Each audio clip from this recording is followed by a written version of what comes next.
Le regard des autres, il ne se voit pas, il ne fait pas de bruit, mais il est là, partout, lourd comme une chaîne, tranchant comme une lame.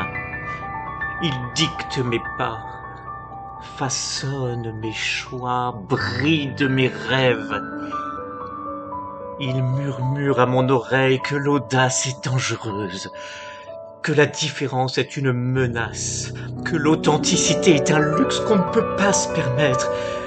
Depuis quand faut-il demander la permission d'exister? Mais regarde autour de toi, combien se taisent par peur d'être jugés, combien cachent ce qu'ils sont pour ne pas être exclus, combien renoncent à eux-mêmes pour plaire à une foule qui, au fond, ne les regarde même pas.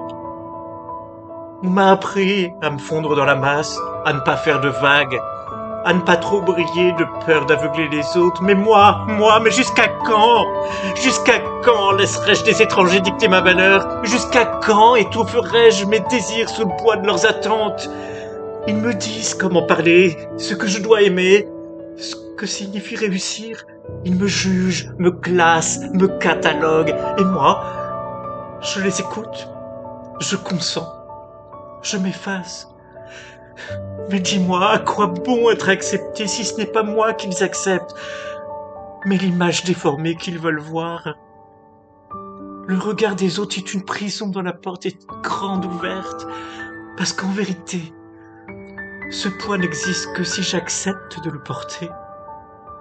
Je pourrais danser sans peur du ridicule. Je pourrais parler sans craindre d'être jugé. Je pourrais choisir ma route sans demander l'approbation de ceux qui ne marcheront jamais à mes côtés. Mais j'attends qu'ils comprennent. J'attends qu'ils m'approuvent, j'attends qu'ils me laissent être libre. Mais la liberté ne se demande pas, elle se prend. Ils parleront quoi que je fasse. Ils jugeront, même si je cherche à plaire. Alors autant être la version la plus libre, la plus brute, la plus entière de moi-même.